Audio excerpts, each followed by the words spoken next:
वन्य प्राणी बाघ ने एक शख्स पर किया जानलेवा हमला। पथरापेट और कन्हड़गांव के बीच की घटना, घायल शख्स को नागपुर किया गया रेफर।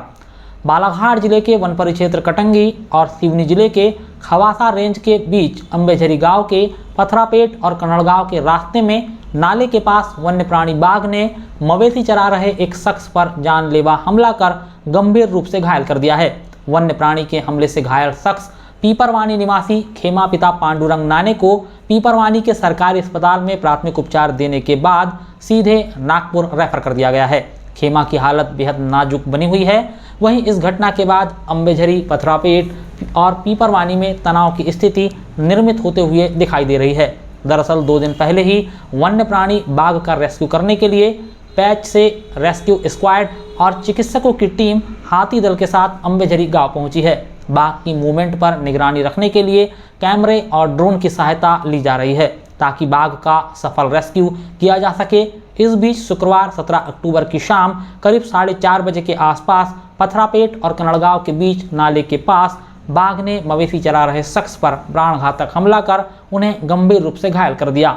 खेमा के सिर पर बाघ के हमले से गहरे चोट के निशान बने हैं। कथित तौर पर यह वही बाघ है जिसका रेस्क्यू करने के लिए पैंच से टीम बुधवार को अंबेझरी गांव पहुंची। हालांकि आधिकारिक तौर पर इस बात की पुष्टि नहीं हो पाई है कि यह वही बाघ है जिसका रेस्क्यू करने के लिए वन विभाग का अमला जुटा हुआ है।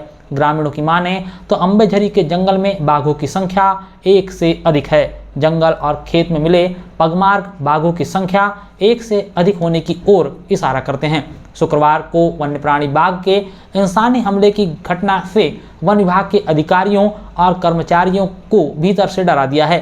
घटना के बाद से वन कर्मियों को इस बात का डर सता रहा है कि कब कोई आकर विवाद ना शुरू कर दे। बता दें कि अगर बाघ के हमले से घायल शख्स की जान नहीं बच पाई तो विभाग का ग्रामीणों के गुस्से का फिर से सामना करना पड़ेगा।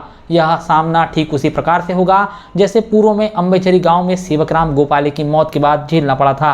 खैर, इसमें कोई संदेह नहीं कि वन विभाग का अमला बाघ को पकड़ने की हर संभव कोशिश कर रहा है।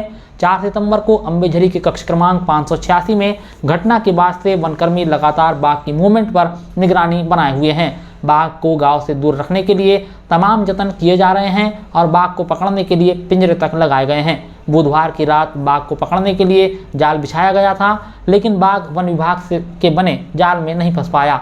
गुरुवार को पूरा दिन हाथी दल जंगल में सर्चिंग करते रहा, लेकिन बाघ की मूवमेंट नहीं मिली। शुक्रवार को भी हाथी दल जंगल में बाघ की सर्चिंग करता रहा। इस बीच शाम को बाघ ने एक शख्स को गंभीर रूप से घायल कर दिया।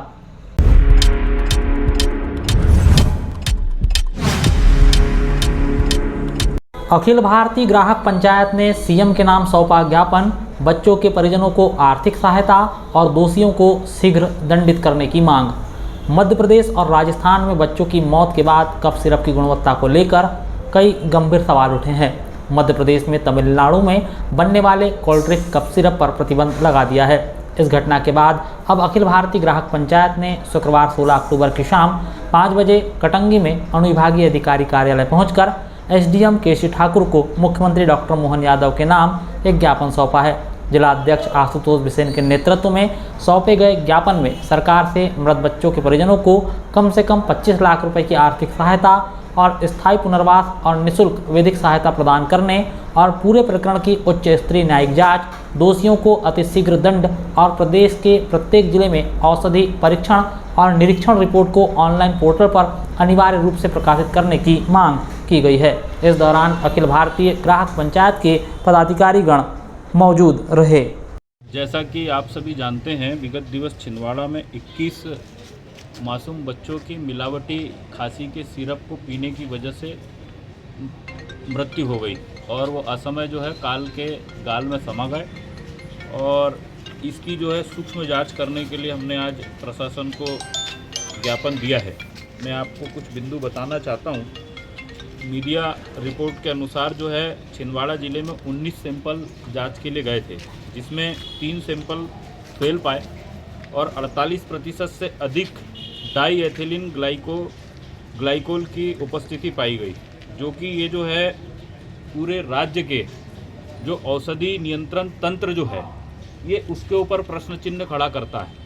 मतलब राज्य में जो गलत दवाइयाँ बिक रही है इसमें शासन तंत्र का एक बहुत बड़ा हिस्सा जो है ये दवाई माफियाओं से मिला हुआ है और जिसके खामियाजे के रूप में हमारे 21 मासूम बच्चों ने अपनी जान से हाथ धोना पड़ा। आज उनके परिवारों के हालत बहुत ख़राब है और मैं आपके माध्यम से शासन प्रशासन से उन बच्चों के परिवारों को कम से कम 25-25 लाख रुपए मुआवजा दिया जाए, ऐसी मांग भी करता हूं। और औषधि नियंत्रण तंत्र जो है पूरे मध्य प्रदेश का, सारे जिले के ड्रग कंट्रोलर और स्टेट के ड्रग कंट्रोलर के ऊपर सूक्ष्मता से जांच होनी चाहिए और जो IAS अधिकारी पूरे ज़िले में CMHO, ये सारे लोग जो अवैध कमीशन खोरी के चक्कर में मतलब नकली दवाइयाँ बेचने में और नकली दवाइयों को सरकारी अस्पतालों में भी कोई अच्छी दवाइयाँ नहीं बट रही है, तो मैं आपके माध्यम से मांग करता हूं कि इस पूरे तंत्र की जो है सूक्ष्मता से जांच होनी चाहिए। इस सिरप को लेकर कहाँ चूक समझ रहे हैं आप?